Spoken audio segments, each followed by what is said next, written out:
Lights out. Thinking about Robin and her sisters and the special responsibility of raising girls reminds me of some of the rigors of dating. Not their rigors, mine.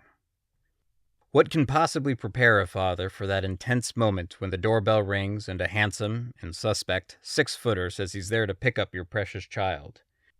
To paraphrase Robert Redford and Paul Newman as Sundance and Butch Cassidy, who are those guys?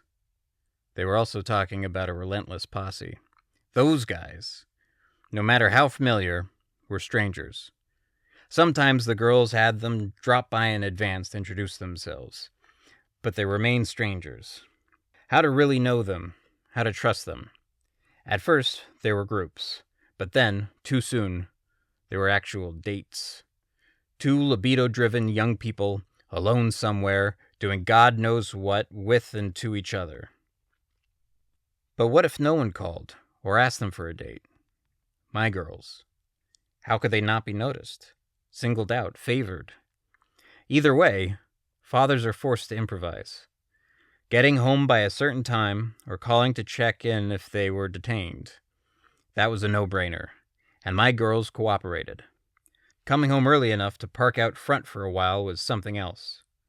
Of course I waited up, and when I heard a car arrive and a motor turned off, I gave it 5 minutes and then flashed all the outside lights on and off until the car doors slammed and footsteps came down the front sidewalk. I was the talk of the neighborhood. By the time our third daughter Susan began to date, I should have had everything figured out, but I was still learning.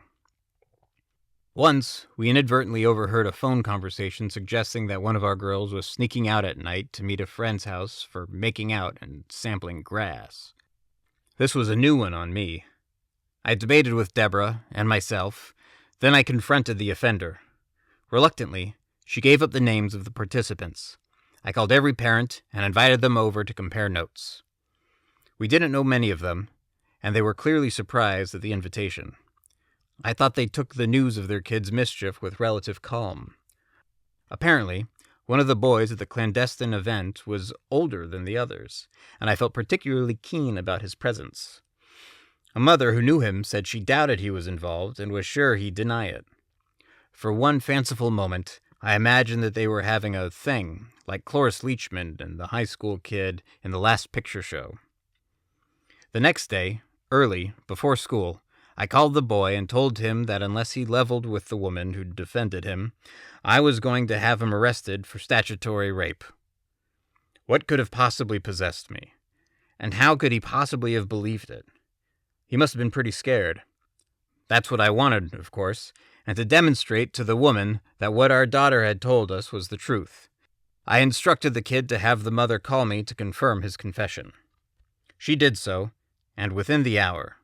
He'd lost no time in getting to her house, and was with her when she called.